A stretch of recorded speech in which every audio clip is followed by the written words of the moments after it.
विद्यार्थी मित्र हो, आपण अभ्यासत आहोत उष्णता उष्णता आणि तापमान यामधला फरक आपण या अगोदर अभ्यासला. उष्णतेची एकक आणि तापमानाची एकक वेगळी आहेत. उष्णता आणि तापमान यांचा परस्पर संबंध आहे, परंतु उष्णता हे एक ऊर्जेचं रूप आहे, तर तापमान म्हणजे एखादा पदार्थ किती उष्ण किंवा किती थंड हे ठरवणारी राशी आहे. आणि उष्णता ही जूल, कॅलरी किंवा अर्ग या एककामध्ये मोजली जाते, तर तापमान अंश सेल्सिअस, फॅरनहाइट आणि केल्विन या एककामध्ये तापमान मोजलं जातं, हे आपण अभ्यासलं. त्याचबरोबर दैनंदिन जीवनामध्ये उष्णतेचा उपयोग आपल्याला अनेकदा होत असतो. आता आपल्याला अभ्यासायचा आहे पुढचा मुद्दा, अप्रकट उष्मा म्हणजे काय. आता या नावामध्येच अप्रकट उष्मा, अप्रकट म्हणजे कसला, प्रकट नसलेला, म्हणजे जो दिसून येत नाही तो, या उष्म्याला अप्रकट उष्मा म्हणतात. लॅटेंट हीट म्हणजे अप्रकट उष्मा आणि हीट म्हणजे उष्णता. आता अप्रकट उष्मा अभ्यासण्यासाठी आपल्याला ही छोटी कृती करून पहा म्हटलेले. या आकृतीत दाखवल्याप्रमाणे एका काचेच्या चंचुपात्रामध्ये बर्फ घ्या आणि बर्फाचा चुरा चंचुपात्रामध्ये घेतल्यानंतर याला तिवईवर ठेवलंय. तिवईच्या खाली जाळी आणि नंतर त्याला स्पिरिटच्या दिव्यानं उष्णता द्या. मध्ये या बर्फाच्या मिश्रणामध्ये बर्फाचा भुगा केलेला आहे, त्याच्यामध्ये एक काचकांडी ठेवा आणि त्याला ढवळत राहा आणि उष्णता देणं चालू ठेवा. उष्णता देणं चालू करण्या अगोदर मध्ये एक तापमापी ठेवली आहे आणि तापमापीचा खालचा भाग म्हणजे फुगा हा बर्फाच्या मिश्रणामध्ये बुडालेला असेल या पद्धतीनं ठेवा. सुरुवातीचं तापमान तापमापीमध्ये नोंद होईल, त्याची नोंद करून घ्या.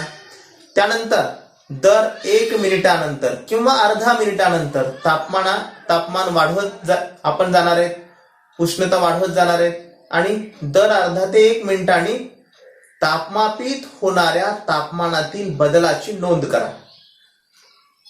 त्याचबरोबर या चंचुपात्रामध्ये असलेला बर्फ किंवा बर्फाचं मिश्रण याच्या अवस्थांतरामध्ये काय बदल होतो त्याबद्दल देखील पहा. आपल्या लक्षात येईल हळूहळू उष्णता देण्याचा कालावधी वाढत गेल्यानंतर बर्फाचं मिश्रण हे पाण्यामध्ये रूपांतरित होईल, म्हणजे त्याचं अवस्थांतर होईल. अवस्थांतर म्हणजे काय हे आपण या अगोदर अभ्यासलेले. पदार्थ एका अवस्थेमधून दुसऱ्या अवस्थेमध्ये जाणे म्हणजे अवस्थांतर होणे. बर्फ स्थायी अवस्थेमध्ये असतो, बर्फाला उष्णता दिल्यानंतर बर्फ द्रव अवस्थेमध्ये जातो. या बर्फाच्या एका अवस्थेतून दुसऱ्या अवस्थेमध्ये जाण्याला अवस्थांतर म्हणतात. आणि हे अवस्थांतर होत असताना तापमापीमध्ये तापमानाची वाढ होते का हे पहा. आपल्या लक्षात येईल नेमका बदल काय होतोय. आणि हळूहळू वेळ वाढत जाईल, बर्फाचं रूपांतर पाण्यात होईल, त्यानंतर तापमानामध्ये देखील वाढ होताना दिसेल. सुरुवातीचा काळ तापमानामध्ये वाढ होणार नाही, तापमान स्थिर असेल. बर्फाचं टेम्परेचर 0 डिग्री सेल्सिअस. त्याचबरोबर 1 मिनिटापर्यंत 2 मिनिटापर्यंत जर उष्णता दिली साधारणपणे, तर तापमानामध्ये वाढ न होता बर्फ स्थायी अवस्थेमध्ये राहील सुरुवातीचा काळ. आणि नंतर 1 मिनिटानंतर हळूहळू बर्फाचं रूपांतर द्रवामध्ये होईल, परंतु तापमानामध्ये वाढ झालेली दिसून येणार नाही. यावेळी नेमकं काय होतं, हा बर्फ उष्णता शोषून घेतो. उष्णता शोषली परंतु तापमानामध्ये वाढ झालेली आपल्याला दिसणार नाही. याचा अर्थ काय, बर्फानं उष्णता शोषली परंतु तापमानामध्ये वाढ झाली नाही. याचा अर्थ बर्फाच्या अंतर्गत रचनेला म्हणजे त्याच्या रेणूमधले बंध तोडण्यासाठी ही उष्णता वापरली गेली. आणि ही जी उष्णता आहे वापरली गेली उष्णतेला, परंतु तापमानामध्ये आपल्याला वाढ दिसून आली का, अजिबात नाही. तापमानामध्ये वाढ झाली नाही परंतु बर्फानं उष्णता शोषून घेतली. या उष्णतेला अप्रकट उष्मा म्हणतात. म्हणजे जो उष्मा प्रकट झाला नाही, जी उष्णता आपल्याला तापमानाच्या स्वरूपामध्ये दिसून आली नाही, तापमानामध्ये वृद्धी दिसलीच नाही, टेम्परेचर सुरुवातीला 0 डिग्री सेल्सिअस होतं बर्फाचं. 1 मिनिटानंतर 2 मिनिटानंतर जोपर्यंत बर्फ स्थायू अवस्थेमधून द्रव अवस्थेत जात नाही तोपर्यंत ते तापमान 0 डिग्री सेल्सिअसच राहिलं. आणि नंतर हळूहळू मात्र टेम्परेचर मध्ये वाढ होत जाईल. आपल्याला तापमापीमधला पारा हळूहळू वर सरकताना दिसेल. 1 2 3 4 5 6 8 10 15 20 25 40 50 60 80 100 डिग्री सेल्सिअस पर्यंत जाऊन पोहोचलं. कधी? ज्या वेळेस ते बर्फाचं मिश्रण पूर्णपणे पाण्यामध्ये रूपांतरित झालं आणि आता ते पाणी उकळू लागलं, म्हणजे पाण्याची वाफ होऊ लागली. अवस्था तीन अवस्था झाल्या. कोणत्या 3 अवस्था? बर्फ सुरुवातीला स्थायू अवस्थेमध्ये होता, त्याला आपण उष्णता दिली. उष्णता दिल्यानंतर स्थायू अवस्थेतून बर्फाचं रूपांतर द्रव अवस्थेमध्ये झालं. आपण परत त्याला उष्णता दिली. परत उष्णता दिल्यानंतर द्रव अवस्थेतून रूपांतर वायू अवस्थेमध्ये झालं. आता या कालावधीमध्ये इथं बर्फ अवस्थेमध्ये म्हणजे स्थायू अवस्थेमध्ये असताना तो उष्णता दिल्यानंतर द्रव अवस्थेमध्ये गेला, पण द्रव अवस्थेमध्ये जाताना लगेच सुरुवातीला तापमानामध्ये वाढ झाली का? तापमानामध्ये वाढ झाली नाही. म्हणजे या कालावधीत या बर्फानं उष्णता शोषून घेतली आणि परंतु ती तापमान वाढीमध्ये आपल्याला दिसून आली नाही. ही शोषलेली उष्णता म्हणजे असतो तो त्या बर्फाचा अप्रकट उष्मा किंवा त्या स्थायू पदार्थाचा अप्रकट उष्मा. आणि त्यानंतर आपण उष्णता दिल्यानंतर मग मात्र तापमानामध्ये वाढ झाली आणि तापमानामध्ये वाढ झाल्यानंतर त्या पाण्याचं रूपांतर वाफेमध्ये झालं, म्हणजे ही पाण्याची वाफ तयार झाली किंवा बाष्प तयार झालं. हे याला अवस्थांतर म्हणतात. अवस्थांतर कशामुळे झालं? पदार्थ एका अवस्थेमधून दुसऱ्या अवस्थेमध्ये का जातो? तर आपण त्या पदार्थाला उष्णता दिल्यानंतर किंवा या पदार्थाची उष्णता काढून घेतली. उष्णता काढून जरी घेतली, वायू पदार्थाची उष्णता काढून घेतली तर वायू पदार्थाचं रूपांतर द्रव अवस्थेमध्ये होतं. द्रव पदार्थाची उष्णता काढून घेतली तरी द्रव पदार्थाचं रूपांतर स्थायू अवस्थेमध्ये होतं. हे उष्णता काढून घेतली आणि ही उष्णता दिली, या पद्धतीने आपण हे लिहू शकतो. म्हणजे हे उष्णता हा पदार्थाच्या अवस्थेवर परिणाम करणारा घटक आहे. परंतु एखाद्या अवस्थेमध्ये असताना उष्णता घेतल्यानंतर किंवा उष्णता बाहेर टाकल्यानंतर देखील प्रत्यक्ष तापमानामध्ये वाढ दिसून येत नाही. यावेळी तो पदार्थ उष्णता शोषून घेतो आणि ही शोषलेली उष्णता म्हणजे अप्रकट उष्मा असते. त्यानंतर तापमानात होणारा बदल आणि वेळ यांचा संबंध दर्शवणारा जर आपण आलेख काढला तर तो आलेख तुमच्या समोर दर्शवल्याप्रमाणे आपल्याला दिसेल. याचा अर्थ काय? आपण ह्या आलेखाचं निरीक्षण करा. या आलेखामध्ये एक्स अक्षावर किंवा खाली काळ घेतलेला आहे म्हणजे वेळ मिनिटामध्ये आणि उभा हा टेम्परेचर म्हणजे तापमान अंश सेल्सिअस मध्ये 10 20 30 40 अप टू 100 पर्यंत.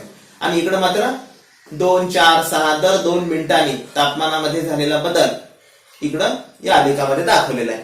आता या आलेखामध्ये नावं दिलेली आहेत इथं ए आणि बी म्हणजे 0 पासून 4 पर्यंत बर्फ अधिक पाणी म्हणजे त्याचं रूपांतर बर्फाचं रूपांतर पाण्यामध्ये झालं, परंतु तापमानामध्ये वाढ झाली का? तापमान किती होतं? 0 डिग्री सेल्सिअस होतं. म्हणजे 4 मिनिटापर्यंत या मिश्रणाचं तापमान वाढलं नाही, हे आपल्याला या ठिकाणी लक्षात येतं. म्हणजे ए बी हे स्थिर तापमान झालं. मग हे स्थिर तापमान पण उष्णता देणं तर चालू होतं, म्हणजे हा अप्रकट उष्मा होता. बर्फाचं रूपांतर पाण्यात होण्याची क्रिया आपल्याला ए बीच्या दरम्यान दिसून येते. बर्फाला उष्णता देत असताना एका विशिष्ट तापमानाला म्हणजे ते तापमान किती होतं? 0 डिग्री सेल्सिअस होतं. बर्फ वितळला, पाण्यामध्ये त्याचं रूपांतर झालं आणि हा बदल होत असताना बर्फ उष्णता शोषून घेतो. हा शोषलेली उष्णता म्हणजे असतं त्याचा अप्रकट उष्मा किंवा त्याला लॅटेंट हीट म्हणतात. हे उष्णतेचं शोषण बर्फाचं पूर्णपणे द्रवात रूपांतर होईपर्यंत चालू असतं. यावेळी मात्र तापमान स्थिर राहतं आणि म्हणून याला बर्फाचा द्रवणांक म्हणतात, कारण बर्फाचं स्थायू अवस्थेमधून द्रव अवस्थेमध्ये रूपांतर झालं. त्याचबरोबर पदार्थाचं एका अवस्थेतून दुसऱ्या अवस्थेमध्ये रूपांतर झाल्यानंतर मात्र हळूहळू तापमानामध्ये वाढ होते, परंतु सुरुवातीला झाली का? नाही. आणि ज्या कालावधीमध्ये तापमानात वाढ झाली नाही परंतु उष्णता शोषली, ती त्याच्यामध्ये असणाऱ्या बंधांना तोडण्यासाठी किंवा कमकुवत करण्यासाठी या उष्णतेचा वापर झाला. आणि या ठिकाणी स्थायूचं द्रवात रूपांतर होत असताना जे तापमान स्थिर होतं, उष्णता शोषली, त्या उष्णतेला वितळणाचा अप्रकट उष्मा म्हणतात. लॅटेंट हीट ऑफ मेल्टिंग म्हणजे ते वितळलं म्हणून वितळणाचा अप्रकट उष्मा, हे आपल्याला या आलेखावरून लक्षात येईल. त्यानंतर एकक वस्तुमानाच्या स्थायू पदार्थाचे पूर्णपणे द्रवात रूपांतर होत असताना जी उष्णता शोषली जाते कुणाकडनं? स्थायूकडनं, त्या उष्णतेला त्या स्थायू पदार्थाचा अप्रकट उष्मा म्हणतात. म्हणजेच एकक वस्तुमानाच्या स्थायू पदार्थाचे पूर्णपणे द्रवामध्ये रूपांतर होत असताना स्थिर तापमानावर जी उष्णता स्थायूमध्ये शोषली जाते त्या उष्णतेला वितळणाचा अप्रकट उष्मा म्हणतात. लॅटेंट हीट ऑफ मेल्टिंग म्हणजे वितळणाचा. याचा अर्थ काय झाला? ते वितळलं. त्या ठिकाणी बर्फ वितळला म्हणजे बर्फाचं स्थायू अवस्थेमधून द्रव अवस्थेमध्ये रूपांतर झालं म्हणजे वितळणाचा अप्रकट उष्मा म्हणतात याला. आता आपण आलेखामध्ये जर पाहिलं, तुमच्या समोर आलेख आहे, त्या आलेखामध्ये बी पासून सी पर्यंत, ए बी ला तर टेम्परेचर स्थिर राहिलं, पहिल्या 4 मिनिटांमध्ये तापमानामध्ये वाढ झाली नाही. नंतर बी पासून सी पर्यंत हळूहळू तापमान वाढत गेलं, आपल्याला वाढ दिसून येते. परंतु सी ते डी पर्यंत बघा, सी ते डी पर्यंत काय होतंय? तापमानामध्ये वाढ झाली नाही, परंतु टेम्परेचर कुठं पोहोचलं होतं? सी ला 100 डिग्री सेल्सिअसला टेम्परेचर पोहोचलं होतं. नंतर आपण वेळ वाढवत गेलो, उष्णता देण्याचा कालावधी वाढवला, परंतु तापमानामध्ये वाढ दिसून आलीच नाही. याचा अर्थ काय झाला? त्या तापमानाला द्रवाचं पूर्णपणे वायूमध्ये रूपांतर झालं होतं. कोणत्या तापमानाला? ज्यावेळी आलेखाचा बिंदू सी वर पोहोचला होता त्यावेळी पूर्णपणे द्रवाचं रूपांतर वायूमध्ये होत होतं. आणि नंतर डी पर्यंत, सी ते डी पर्यंत सुद्धा द्रवाचं वायूमध्येच रूपांतर होत होतं, परंतु तापमानामध्ये वाढ झाली का? थर्मामीटरमध्ये, तापमापीमध्ये 101 degree Celsius 102 degree Celsius temperature आपल्याला दिसलं का? तर दिसत नाही. याचा अर्थ काय? या कालावधीमध्ये द्रव पदार्थ म्हणजे कोण? पाणी उष्णता शोषून घेतो, परंतु तापमान वाढत नाही. आणि हा त्याचा अप्रकट उष्मा असतो. कोणाचा? त्या द्रव पदार्थाचा. तिथं तापमानामध्ये वाढ झाली नाही म्हणजे प्रकट झाली का उष्णता? मग ही उष्णता कुठं वापरली गेली? ही उष्णता त्यावेळी त्या द्रव पदार्थामध्ये असलेले जे रेणू आहेत त्या रेणूंमधले बंध तोडण्यासाठी वापरली गेली. म्हणून आपल्याला आता हीच व्याख्या कशी करता येईल? एकक वस्तुमानाच्या, आता फक्त स्थायूच्या ऐवजी काय म्हणायचं? द्रवाचे. एकक वस्तुमानाच्या द्रवाचे पूर्णपणे कशामध्ये रूपांतर करायचे आपल्याला? वायूमध्ये. वायूमध्ये रूपांतर होत असताना स्थिर तापमानावर, आता कोणतं होतं त्या ठिकाणी स्थिर तापमान? 100 डिग्री सेल्सिअस. स्थिर तापमानावर जी उष्णता कुणामध्ये शोषली? द्रवामध्ये शोषली जाते त्या उष्णतेला अप्रकट उष्मा म्हणतात. म्हणजे लॅटेंट हीट ऑफ व्हेपोरायझेशन. वेगवेगळ्या पदार्थाचा उत्कलनांक, द्रवणांक, त्याचबरोबर गोठणांक हा वेगवेगळा असतो. आता गोठणांक म्हणजे काय? उत्कलनांक, गोठणांक आणि द्रवणांक. गोठणांक म्हणजे ज्या स्थिर तापमानाला एखादा पदार्थ स्थायू अवस्थेमध्ये जातो, द्रवाचा स्थायू अवस्थेमध्ये, तो गोठणांक. आणि द्रवणांक म्हणजे काय? ज्या स्थिर तापमानाला स्थायूचं रूपांतर द्रवामध्ये होतं ते तापमान म्हणजे द्रवणांक. आणि उत्कलनांक म्हणजे काय? ज्या स्थिर तापमानाला द्रवाचं रूपांतर वायू अवस्थेमध्ये होतं ते तापमान म्हणजे उत्कलनांक. आता वेगवेगळ्या तापमानाला वेगवेगळ्या ठिकाणी वेगवेगळ्या पदार्थाचा द्रवणांक, उत्कलनांक, गोठणांक हा वेगवेगळा असतो. म्हणून त्या प्रत्येक पदार्थाचा अप्रकट उष्मा देखील वेगवेगळा असतो. आणि समुद्र सपाटीच्या जवळ किंवा दाबामध्ये फरक पडल्यानंतर, दाब वाढणे किंवा दाब कमी झाल्यानंतर त्या पदार्थाचा उत्कलनांक, द्रवणांक, गोठणांक त्याच पद्धतीनं अप्रकट उष्मा देखील बदलतो. तुमच्या समोर काही पदार्थाचे अप्रकट उष्मा, त्याचा द्रवणांक आणि उत्कलनांक दिलेला आहे, त्याचं निरीक्षण करा. पदार्थाचं नाव आहे पाणी किंवा बर्फ. त्याचा द्रवणांक आणि गोठणांक 0 डिग्री सेल्सिअस असतो. उत्कलनांक मात्र 100 डिग्री सेल्सिअसला उकळतं पाणी. आता वितरणाचा अप्रकट उष्मा किलो जूल पर किलोग्रॅम, 333 वितरणाचा अप्रकट उष्मा पाण्याचा. तर वितरणाचा अप्रकट उष्मा कॅलरी ग्रॅम मध्ये, कॅलरी पर ग्रॅम मध्ये 80 कॅलरी पर ग्रॅम. आणि बाष्पणाचा विशिष्ट अप्रकट उष्मा 2256 किलो जूल पर किलोग्रॅम, तर 540 कॅलरी पर ग्रॅम. तांब्याचा दिलेला आहे 1083 द्रवणांक, उत्कलनांक 2562 अंश सेल्सिअस, हे डिग्री सेल्सिअस मध्ये दिलेले. वितरणाचा विशिष्ट अप्रकट उष्मा 134 kilo joule per kilogram, 49 calorie per gram, 5060 kilo joule per kilogram, 1212 calorie per gram. बाष्पणाचा विशिष्ट अप्रकट उष्मा. त्याचबरोबर इथिल अल्कोहोल, सोने, चांदी आणि शिशे या सगळ्या वेगवेगळ्या पदार्थाचा द्रवणांक, उत्कलनांक, वितरणाचा विशिष्ट अप्रकट उष्मा आणि बाष्पणाचा विशिष्ट अप्रकट उष्मा, त्याचबरोबर यांची एककं देखील किलो जूल पर किलोग्रॅम आणि कॅलरी पर किलोग्रॅम.